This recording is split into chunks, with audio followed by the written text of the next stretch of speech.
प्रस्तुत है बुजुर्गों का कार्यक्रम अक्षय। इसमें आइए सुनते हैं चिकित्सक और समाजसेवी डॉक्टर कमल वर्मा से ली गई भेंटवार्ता। भेंट करता है दीपक हटवार। अक्षय कार्यक्रम के सभी श्रोताओं को हमारा नमस्कार। श्रोताओं, कुछ व्यक्तित्व ऐसे होते हैं जो अपने क्षेत्र में समर्पित होने के साथ साथ समाज के लिए भी वक्त निकालते हैं और उनकी सेवाओं से समाज के अनेक लोग लाभान्वित होते हैं। और आज ऐसे ही एक व्यक्तित्व को हमने आमंत्रित किया है। आप हैं डॉक्टर श्रीमती कमल वर्मा। डॉक्टर वर्मा, कार्यक्रम में आपका बहुत बहुत स्वागत है। नमस्कार, धन्यवाद। डॉक्टर वर्मा जी, वैसे तो आप गायनेकोलॉजिस्ट रही हैं और जीवन का एक लंबा सफर आपने चिकित्सा के क्षेत्र में समर्पित किया है। तो सबसे पहले हम यही जानना चाहेंगे कि आपका जन्म और आपकी प्रारंभिक शिक्षा कहाँ की रही है? मैं महाराष्ट्र से हूँ। अमरावती मेरा बर्थ प्लेस है और मैं 16 जनवरी 1948 का मेरा जन्म है।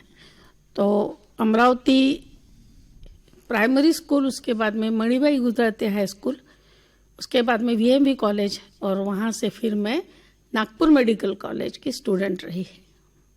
आपकी जो मेडिकल की जो पढ़ाई है जी, वो नागपुर में ही पूरी हुई? हाँ, नागपुर मेडिकल कॉलेज मतलब GMC जिसको कहते हैं जी। वहाँ पर मैं वहाँ के स्टूडेंट हूँ। वहाँ पर मैंने MBBS किया। उसके बाद मैं सफदरजंग हॉस्पिटल दिल्ली से मैंने एनेस्थीसिया और गायनेकोलॉजी में कोर्स किए। जब एक व्यक्ति महाविद्यालयीन पढ़ाई के पहले स्कूल की पढ़ाई पूरी करता है तो उसके लिए बहुत सी राहें होती हैं कि वो किस राह को चुने। क्या कारण था कि मेडिकल के ही मार्ग को आपने चुना? मेरे पिताजी बहुत सुलझे हुए विचारों के व्यक्ति थे और उन्होंने मुझे शुरू से ही, मैं अपने बेटे को पढ़ाऊंगा, वो मुझे बेटी नहीं कहते थे, बेटा कहते थे, कमलिया कहते थे वो, इसीलिए मेरा नाम कमल है, कमला नहीं है जी। तो मैं अपने कमलिया को पढ़ाऊंगा और वो मुझे हरदम उत्साहित करते थे और कहते थे बेटा तुमको डॉक्टर बनना है। अनफॉर्चुनेटली उनकी डेथ में जब 10वीं क्लास में थी तभी हार्ट अटैक से हुई। और उस वक्त में जो गलतियां हमने की उसने मेरे दिमाग में एक ऐसी गांठ बांध दी कि उनको हार्ट अटैक आने के बाद में भी वो बोलते थे मेरी सांस नहीं हो रही है, सांस नहीं। तो उनको हम सीढ़ी चढ़ा के ऊपर लेकर के गए। सोचिए कि हार्ट अटैक के पेशेंट को सीढ़ी चढ़ा के ले जा रहे हैं, वो तो मरेगा। तो उस वक्त वो जो दिमाग में मेरे बैठा था कि मुझे डॉक्टर बनना है, वही मेरे को पूरे परेशानियों में से निकाल करके और लेकर के गया। जिंदगी की जितनी भी परेशानी आई उसको सबको मैंने पार की और उन्हीं के आशीर्वाद से मैं डॉक्टर बनी। अच्छा, डॉक्टर के लिए भी अलग अलग क्षेत्र होते हैं जी। तो आपने स्त्री रोग प्रसूति रोग विशेषज्ञ के रूप में ही एक क्षेत्र क्यों चुना? जब मैं MBBS हुई उस समय पर स्त्रियों को सबसे बेस्ट, सबसे अच्छा क्षेत्र जो है वह स्त्री रोग ही समझा जाता था, प्रसूति और गायनेकोलॉजी। तो स्त्री रोग और प्रसूति रोग ये जो क्लास है इसी को प्राय लेडीज लोग लिया करती थी। आपने नागपुर से अपनी MBBS की पढ़ाई पूरी की जी। उसके बाद फिर आप दिल्ली चली गई जी। लेकिन रायपुर नगर में एक लंबे समय तक डॉक्टर कमल वर्मा का एक नाम स्थापित रहा है, खासकर प्रसूति के क्षेत्र में, और लंबे समय तक लोगों ने आपसे सेवाएं प्राप्त की हैं। तो रायपुर की अपनी यात्रा के बारे में कुछ बताएं। हाँ, मेरे हस्बैंड मिलिट्री पर्सन थे, एयरफोर्स में थे और उन्होंने वॉलेंट्री रिटायरमेंट लिया। तो जब वॉलेंट्री रिटायरमेंट लेते हैं तो अपने चॉइस की प्लेस मिलती है ट्रांसफ़र के लिए। तो लास्ट 2 इयर्स उनको लेना था। तो रायपुर में मेडिकल कॉलेज है इसलिए मैं रायपुर चूज़ की, क्योंकि वो ऐसे ही था, देवलाली, रायपुर ऐसे प्लेसेस थे। तो मैंने रायपुर प्लेस चूज़ की।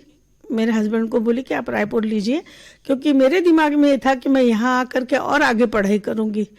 पर यहाँ पर मेडिकल कॉलेज में जाने के बाद में पूछने के बाद उन्होंने कहा कि आपको जब हमारे सीट्स भर जाएगी, हमारे स्टूडेंट्स फुलफिल हो जाएंगे, उसके बाद अगर जगह बचेगी तो आपको मिलेगा। और तब गायनी में 2 ही सीट्स रहती थी तो मुझे नहीं मिला। फिर मेरे हस्बैंड के कहने के वजह से मैंने प्राइवेट प्रैक्टिस शुरू की और मैंने पट्टी बांधने से लेकर के शुरू की और धीरे धीरे करके सब बढ़ाया और फिर उसके बाद में नर्सिंग होम खोला। तो यहाँ रायपुर में किस सन से आपने चिकित्सा के क्षेत्र में अपनी सेवा शुरू की? मैं यहाँ 74 में आई और 79 में मैंने नर्सिंग होम डाला। तो 74 से मैं प्रैक्टिस कर रही थी, जनरल भी थी और ऑब्स्टेट्रिक्स प्रैक्टिस भी थी। और भगवान की दया से मेरे, बोलते जैसे किसी के हाथ में शफा, वैसे भगवान की दया से मेरे जो बच्चे नहीं होने वाले पेशेंट आते थे उनको प्रेगनेंसी रुकती थी, तो वो मेरे को बोलते थे मैडम आप अस्पताल खोलो, अस्पताल खोलो। तो पहले मैंने एक 2 रूम का डिलीवरी रूम और ये ऐसे करके अस्पताल छोटा सा अपने घर में ही चालू की। उसके बाद में फिर ये तात्यापारा वाला शुरू की। डॉक्टर कमल वर्मा जी, जिस वक्त आपने यहाँ पर नर्सिंग होम की शुरुआत की तो जचकी का ही कार्य, प्रसूति का ही कार्य आपके हॉस्पिटल में मुख्य रूप से हुआ करता था। तो उस वक्त प्रसूति को लेकर हॉस्पिटल ले जाने वालों की जो संख्या है या उनका जो अनुपात है, ये कितना हुआ करता था और घर में डिलीवरी कितनी हुआ करती थी? देखिए, ऐसे तो जो भी पढ़ी लिखी लड़कियां रहती थी, थोड़े से एजुकेटेड लोग रहते थे, वो तो प्राय हॉस्पिटल ही चूज करते थे और इकोनॉमिकली जो थोड़े से अच्छे रहते थे।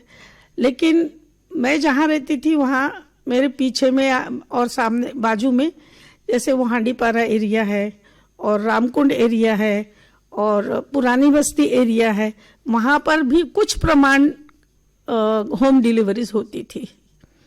तो वैसे परसेंटेज तो मैं नहीं बता सकती, लेकिन ज़्यादा लोग तो अस्पताल जाने लग गए थे, पर कुछ लोग होम डिलीवरीज भी होते थे। और माने प्रायः लोअर इकोनॉमिक स्टेटस के जो लोग रहते थे वो घर में दाई लोग डिलीवरी करा। माने वो ऐसा रहता था कि अब मैं क्या बताऊं आपको उस जमाने में फीटल डेथ जो है, मॉर्टेलिटी, और उसके बाद में जो नियोनेटल मॉर्टेलिटी रहती थी वो काफ़ी हाई रहती थी। और जो दाई लोग जो डिलीवरी कराते थे, तो लोग बोलते हैं, ऐसा मैं सुनी हूँ बात करते हुए उन लोगों को, कि वो लोग हाथ पे पैर पे पानी लेते थे, जाते थे दाई लोग तो डिलीवरी कराने, वो पैर पे पानी लेते थे लेकिन हाथ पे पानी नहीं लेते थे। माने क्लीनलीनेस की यह आलम था कि बोरे में बच्चे को सुलाते थे। जिससे बच्चा पैदा होता ना तो बोरा बिछा रहता था, वो बोरे में उसको पोंछते थे, लिटाते थे उसमें। और कई बार ऐसा होता था कि मैं आई वॉज सरप्राइज कि वो जो बच्चा डिलीवरी होता तो उसका नाल नहीं काटते थे। कई बार मैं देखी हूँ, नाल नहीं काटते थे, नाल को मतलब बच्चे को रोने देते थे, रोया तो ठीक है, नहीं रोया तो उसको फिर ये करते थे। लेकिन वो आवल गिरते थे तो आवल को ऐसे ऐसे निचोड़ते थे बच्चे ने रोने के लिए। और कई बार तो वो आवल को जगरा जानते हैं, अब वो गोबरी जला करके उस पर रखते थे। मैं बोल नहीं सकती, मैंने ऐसे ऐसे यहाँ पर डिलीवरीज देखी है। तो ये जो दृश्य आपने अभी जो वर्णन किए हैं जी, इसका एक बहुत बड़ा कारण शिक्षा की कमी भी, शिक्षा की कमी है। सबसे महत्व की बात तो यही है कि घर के लोग घर की डिलीवरी करा करा के उन लोगों को ऐसा लगता था घर की डिलीवरी माने बहुत सबका होता है और हमारा भी होता है। और पहला बच्चा मर गया तो पहलावत से तक खत्म हो गए। माने उन लोगों को ये नहीं लगता था कि पहला बच्चा नहीं मरना चाहिए था। और बहुत सारे स्टिग्मास थे उस वक्त में। और गरीब लोगों के लिए तो होम डिलीवरी मतलब हो गया ना, कुछ प्रॉब्लम नहीं है, ऐसा वाली बात रहती थी। अब शहर में हॉस्पिटल में ले जाने को लोग डरते थे। डॉक्टर कमल वर्मा जी, रायपुर में रहते हुए एक लंबे समय तक आप प्रसूति के कार्य से जुड़ी रही हैं। इस दौरान कोई ऐसी डिलीवरी जो बहुत ही डिफिकल्ट या बहुत कठिन आपको लगी हो और जिसको सफलतापूर्वक करने के बाद आपको बहुत आत्मसंतुष्टि मिली हो, ऐसा कोई मामला आपको याद आ रहा होगा? देखिए, मुझे मैं डिलीवरी तो नहीं कराई, लेकिन वो जो केस मैं की हूँ वो मुझे अच्छे से याद आ रहा है और बहुत अच्छा लगा कि मैंने किसी बच्चे की जान बचाई। हमारे हॉस्पिटल का रास्ता जो है वो जो मेडिकल कॉलेज को जाता, पहले डीके हॉस्पिटल था, तो ये शास्त्री चौक में डीके हॉस्पिटल को जाते हुए मेरा घर रास्ते पर पड़ता था। तो एक रिक्शा में सुबह 5:30-6 बजे होंगे तब वो रिक्शा में एक बाई को लेकर के जा रहे थे डिलीवरी के लिए वहाँ डीके हॉस्पिटल। तो वो मेरे घर के पास आते आते तक का वो बच्चा उल्टा था, बच्चा ब्रिज था, तो बच्चा आधा तक का लटक गया। फिर कोई चिल्लाते हुए आया कि बच्चा आधा निकला। फिर उतने में मैं ब्रश कर रही थी, मैं आया को बोली दरवाजा खोल। फिर वो दरवाजा खोल के हम लोग गए, भागते हुए देखा, उतने देर में बच्चा निकल गया था और उसका जो प्लासेंटा था वो भी निकल गया था और बच्चा रोया नहीं था। तो वो लोग फिर रिक्शा वाले को बोल रहे थे चल वापस, ये तो बच्चा तो मरा हुआ पैदा हुआ, ये नहीं कुछ हो सकता। मैं उनको बोली रुको मेरे को दो। फिर मैं गई, मैंने एक हाथ में आवल वो प्लासेंटा का कॉर्ड पकड़ी और एक हाथ में वो बच्ची को पकड़ी और उसको लेकर के दौड़ते हुए अपने अस्पताल गई। वहाँ पर मेरा जो लेबर रूम है वहाँ पर मैंने उसको बच्चे को पोंछ के रिससिटेट की, सक्शन की, कॉर्ड काटी, उसके बाद में उसको रिससिटेट की, सक्शन की, तो उसके बाद में वो बच्चा रोने लग गया। वो बच्चा फिर अच्छे से माने दूध पीता हुआ सब पूरा करके 4 दिन के बाद में उसको मैं छुट्टी कर दी। मदर को स्टिचेस लगाई फिर, क्योंकि टीयर हो गया था, बैड टीयर था। पर वो बच्चा, वो लड़की जिंदा अच्छी रही और फिर अच्छी गई। क्या महसूस हुआ उस वक्त आपको?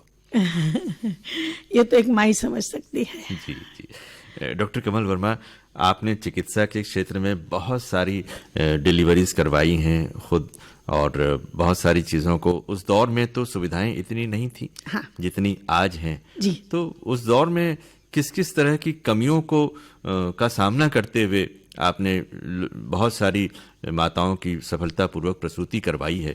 थोड़ा सा बताएंगे आप क्या क्या कमियां थी उस दौर में? देखिए, सबसे पहली बात तो मैं भगवान का बहुत शुक्रगुजार हूँ कि मैं सफदरजंग हॉस्पिटल जैसे जगह से मैं सीख करके आई थी।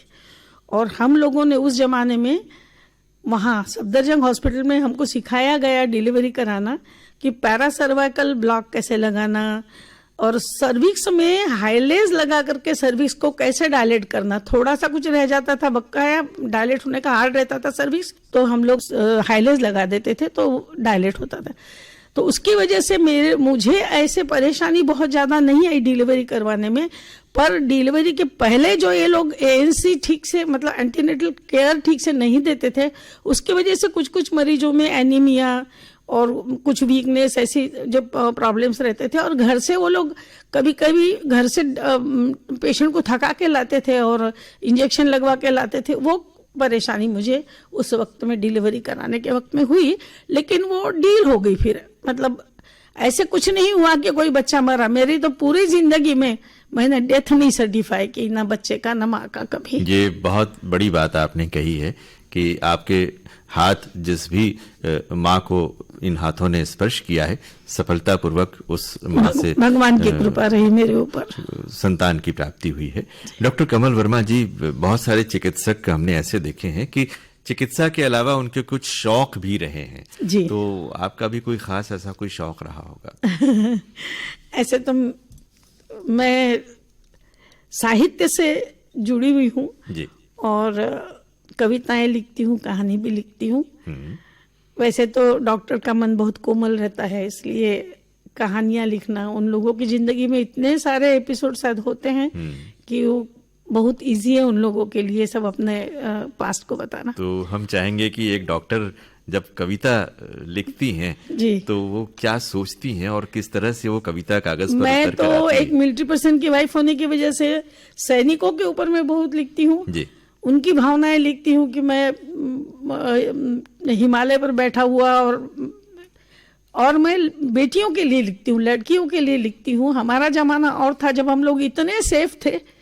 आज का जमाना बहुत अलग तरीके का हो गया है, जहाँ लड़कियों को हर क्षण कहाँ कब क्या हो जाए पता नहीं चलता, हम लोग सुनते ही हैं।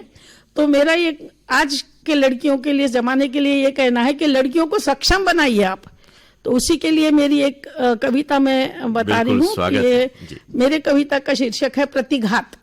माने अब हम ये नहीं है कि लड़की बेटी के लिए बेटी ऐसी हो गई तो उसको बेटी को कोसना, ये नहीं करना चाहिए। हमने अपने बेटी को सपोर्ट करना चाहिए। तो मैं ये कविता पढ़ के सुनाती हूँ।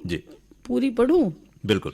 गीतों के बोल ढूंढ रही मैं खुशी बांटने निकली, गीतों के बोल ढूंढ रही मैं खुशी बांटने निकली, आह भरी इस दुनिया में मैं वाह कमाने निकली। हर जगह खड़ा पीड़ा का गिरिराज पाटने निकली। प्यार मोहब्बत से सबको उद्गार बांटने निकली। बेटी के पैदा होते ही उग आते कुंठाओं के बन। बेटी के पैदा होते ही उग आते कुंठाओं के बन। एक नई सोच एक नई कदम चिंतन बांटने निकली। साज है बेटी सोच नहीं, दरख्त है कोई बोझ नहीं। गर्दिये साथ जो पकड़े हाथ दीप स्तंभ बनाने निकली। बहुत हो गई चीखे अब, बहुत हो गई चीखे अब। हर बेटी हो दुर्गा लक्ष्मी। रिपुदमन साथ प्रीत दरिया चहकार खोजने निकली। करे कोई गुहार नहीं, करे कोई गुहार नहीं। कोई आंसू की धार नहीं, छाले या फिर अवसाद नहीं। सोच की गंग बहाने निकली। उन घाती के आघातों से विचलित कंपित परिवार न हो। पूरे समाज से होगा वह प्रतिघात कराने निकली। पूरे समाज से होगा वह प्रतिघात कराने निकली। आने वाली हर बेटी का सत्कार कराने निकली। आह नहीं इस भारत में मैं वाह कमाने निकली। क्या बात है, क्या बात है डॉक्टर वर्मा। बहुत ही दिल को छू जाने वाली कविता आपने सुनाई जो कि बेटियों को समर्पित है। डॉक्टर वर्मा, हमने सुना है कि आपको बहुत से पुरस्कारों से भी अलंकृत किया गया है। जी बहुत तो कुछ बताना चाहेंगी हमारे श्रोताओं को? जी मैं बताना चाहूंगी। सबसे पहले तो मुझे इंडियन मेडिकल एसोसिएशन का लाइफ टाइम अचीवमेंट अवार्ड मिला है। जी। मैं रायपुर की एकमात्र फीमेल प्रेसिडेंट रही। उसके बाद मैं छत्तीसगढ़ की, पूरे छत्तीसगढ़ के आईएमए की प्रेसिडेंट रही जी। और उसके अलावा मैं लायंस क्लब की मेंबर हूँ, शिखर की मेंबर हूँ जी। और लायनेस क्लब की बेस्ट प्रेसिडेंट, लायनेस अलग है, लायनेस क्लब की बेस्ट प्रेसिडेंट रह चुकी हूँ। और बाकी तो बहुत सारे मतलब जो मंडल है उन लोगों की मैं आजीवन सदस्य हूँ। और उसके साथ साथ मुझे जो बहुत सारे स्वयंसेवी संस्थानों ने भी मेरे को सदस्य बनाए हैं और उन लोगों ने मुझे बहुत सारे अवार्ड्स दिए हैं। तो मुझे वक्ता मंच से, नारी शक्ति, बीजेपी युवा मंच से, समाज सेवी, काव्य रंगोली के एक काव्य रंगोली ग्रुप आता है, वहां से मेरे को प्रतिभा दादी सम्मान मिला है जो विश्व में केवल 5 लोगों को दिया जाता है हर साल, ऐसे वो कह रहे हैं जी।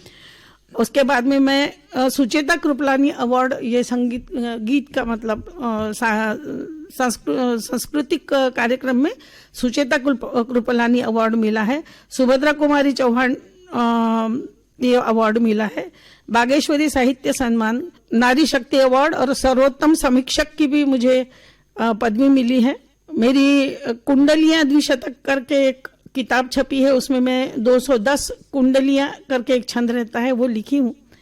कहानी संग्रह मेरे छप चुके हैं, भजन संग्रह भी छपा है एक, और मेरी 2 हिंदी की छंद की और बिना छंद की, माने जो अतुकांत कविता कहते हैं वैसे किताबों का भी मेरा विमोचन हो चुका है। एक बात हम गौर कर रहे हैं डॉक्टर कमल वर्मा जी कि आप चिकित्सा के क्षेत्र में इतनी व्यस्त रहते हुए लिखने के लिए आप समय कैसे निकाल लेती हैं? लिखने को समय नहीं लगता। अच्छा। आप कितना भी व्यस्त रहो, जब आपके दिमाग में आएगा तो तुरंत आप उठाकर, मेरे पास तो घर में जो नहीं वो छोटा भी कागज रहेगा उसके ऊपर भी कविता लिखी हुई मिल सकती है। तो आप अपने हॉस्पिटल में भी लेखन का कार्य करती रही? जी नहीं। मैं जब मेरा हॉस्पिटल टूट गया, मेरा चौड़ीकरण में मेरा मकान तोड़ा गया है, तो उसके बाद में मैं राजकुमार कॉलेज में मेडिकल ऑफिसर थी, हॉस्पिटल इंचार्ज थी जी। तो वहाँ खाली समय मिलता था क्योंकि वहाँ तो सिर्फ बच्चों को देखना था। वहाँ पर मैं कविता लिखती थी और जब भी दिमाग में आए तब कविता लिखो, आधी रात को उठ करके लिखो, ऐसा है मेरा। ऐसा नहीं है कि बैठ करके सोचे और कविता लिख रहे हो आप, ऐसा नहीं है, वो तो अपने आप आता है अंदर से और आप लिखो। अभी उम्र के इस पड़ाव में जी आपने चिकित्सा के क्षेत्र को क्या अलविदा कह दिया है? जी नहीं। अभी भी भगवान के दया से जो कई लोग ऐसे हैं कि जिनके माने सास को बच्चे नहीं हो रहे थे, उसने इलाज कराई तो बेटा हुआ, तो वो बेटे की फिर वाइफ है, फिर उसको बच्चे नहीं हो रहे तो वो लोग मेरे पास लाते हैं।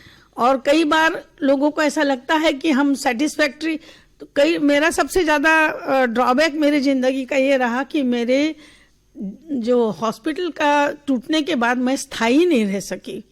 कुछ दिन मैं सृष्टि गार्डन में रही, जहाँ मैंने अपना मकान बनाया है, वहाँ रही। उसके बाद में फिर मैं राजकुमार कॉलेज में थी, क्योंकि वहाँ रहना जरूरी था अंदर, तो वहाँ रही।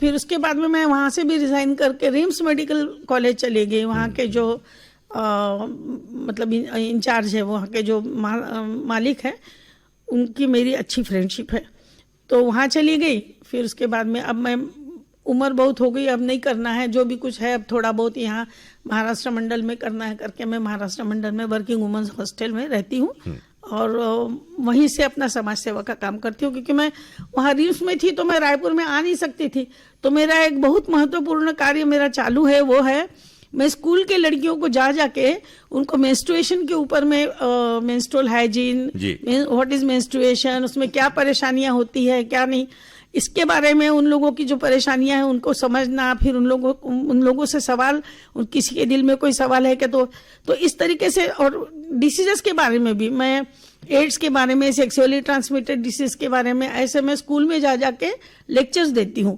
तो वो काम मेरा वहां नहीं हो रहा था, रिम्स में होता था पर गांव में जाकर के करना पड़ता था, कुछ एक दो स्कूल में हुआ, पर यहाँ मेरा अब रेगुलरली चालू है। तो ये जो मेरे एक सोचे ध्येय है कि मैं बीमारी से बचने के लिए हरदम सब लोगों को, हरदम मेरे लाइफ में ये एक प्रिंसिपल बना के रखी कि बीमारी होती है किसी को, उसने दूसरी बार तुम्हारे पास में उसी इन्फेक्टिव डिसीज के साथ नहीं आना चाहिए। तो उसके वजह से मैंने सब लोगों को इतना समझाती हूँ सब चीज़ों से, और उसके वजह से मेरे को बहुत माने ये जो फैसिलिटी मुझे रायपुर में रह कर के मिल रही है कि मैं लड़कियों के साथ में रह रही हूँ, इसलिए फिर मैंने रायपुर में आकर के स्टेबल होना सोचा है। तो अभी आप के परिवार में अभी कौन कौन है? जी, शायद भगवान ने मेरे परिवार में मेरे केयर में किसी को नहीं रखा। शायद वो सोचता है कि दुनिया के लोग सब, दुनिया की बेटियां मेरे लिए है जिनका मैं केयर करूं। जी। तो मेरी 3 बेटियां थी, तीनों मेडिकल कॉलेज की स्टूडेंट। सबसे छोटी तो फाइनल ईयर में थी तब उसकी डेथ हो गई।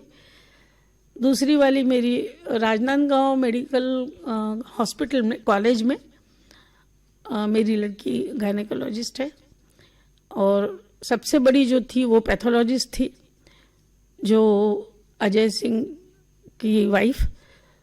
तो ऐसे कुछ वाकयात हुए, उसका बच्चा कुएं में गिर के डेथ हो गई, तो लड़की ने सुसाइड कर ली। इस तरीके से मैं अभी, ऐसे तो मैं अकेली हूँ और ऐसे तो मैं सारी दुनिया के साथ हूँ। आप सारी दुनिया के साथ हैं और आपकी मुस्कान आपके साथ है और हमें ऐसा लगता है कि आपकी ये जो मुस्कान है यही आपको एक ऊर्जा प्रदान करती है। जी, बहुत भगवान का एक बहुत बड़ा आशीर्वाद मेरे साथ में है कि मैं अंदर से मैं टूटी नहीं हूँ। उसने मुझे हरदम संबल दिया है और लोगों ने भी मुझे इतना प्यार दिया है कि मैंने सोचिए आप कि कहीं आप जाती है और लोग आते हैं आपके पास, मैडम मैडम मैडम, हाँ क्या है, अरे हाँ तुम फला नहीं, हाँ, तो मैडम इनसे मिलिए, ये मेरा बेटा है, ये आपके यहाँ पैदा हुआ है। और वो 6 फुट का जवान में पैर 6 फुट का जवान मेरे पैर छूता है और बोलती है बिटिया, उसकी मम्मी, कि आपके यहाँ पैदा हुआ है। सोचिए आपको कितना बल मिलता है, कितनी खुशी मिलती है। तो ये सब चीजें मुझे आज भी मिलती है। कई लोग ऐसे हैं, कई बच्चे नहीं जानते कि हम ये कमल वर्मा इनके यहाँ में पैदा हुआ, लेकिन उनकी माएँ जानती है।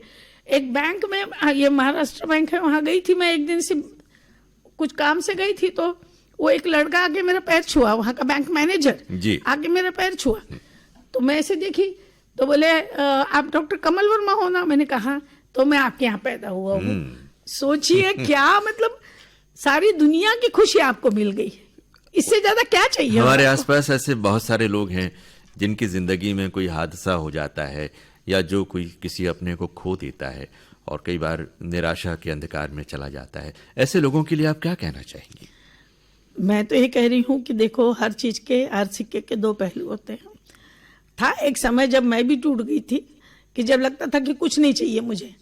लेकिन फिर ऐसे भी लोग होते हैं कि ऐसे दोस्त होते हैं जिन्होंने मुझे ये समझाया कि आंटी आप ये सोचो कि भगवान ने ये जो आपके वाले ले लिए ना, वो इसलिए ले लिए कि अगर वो रहते तो आप उन्हीं के पीछे लगी रहती, उन्हीं के प्रोग्रेस देखती, उन्हीं के साथ लगी रहती। लेकिन अब उन्होंने उनसे मुक्ति आपको इसलिए दिलाई कि आप सारे समाज के हो जाओ और सारे समाज के लिए काम करो। आपको देखो कितनी खुशी मिलेगी। आप में जो भगवान ने दिया है वो डॉक्टरी का टैलेंट इतना बड़ा वरदान है कि आपको सब कुछ मिल जाएगा और सब बच्चे आपके हो जाएंगे।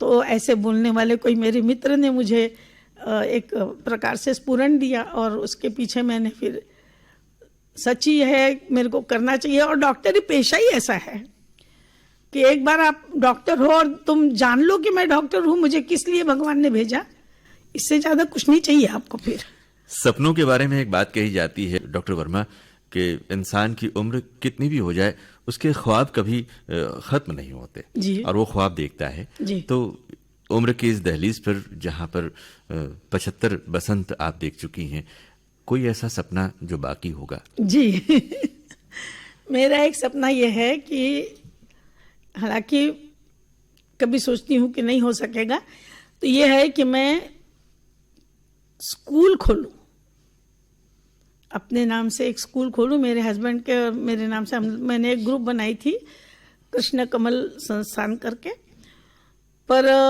बहुत सारी परेशानियों के करते वो काम अधूरा रह गया।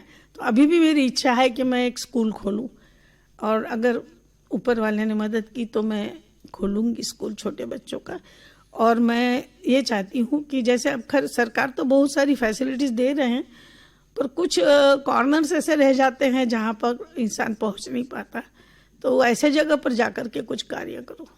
तो हमारी शुभकामनाएं आपके साथ हैं कि आपका यह सपना जरूर पूरा हो। और अंत में हमारे उन तमाम श्रोताओं के लिए, खासकर हमारे समाज के वरिष्ठ जनों के लिए आप क्या संदेश देना चाहेंगी?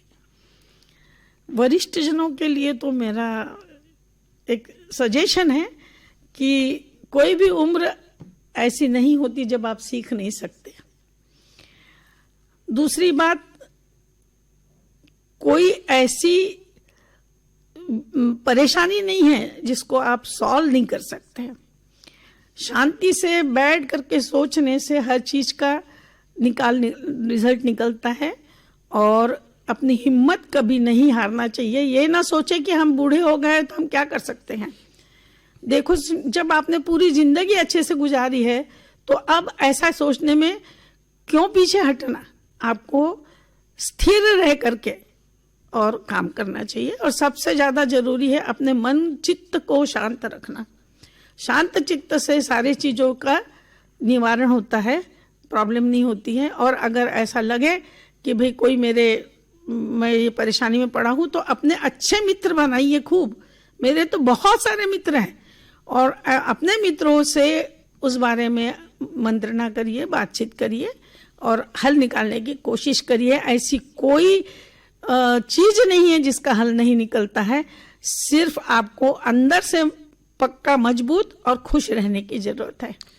डॉक्टर कमल वर्मा जी, आज आपने इस बातचीत के दौरान अपने जीवन के सफर के बहुमूल्य पलों की यादों को हमारे साथ बांटा और अपने प्रेरक विचारों से हमारे श्रोताओं के लिए बहुत अच्छा संदेश दिया।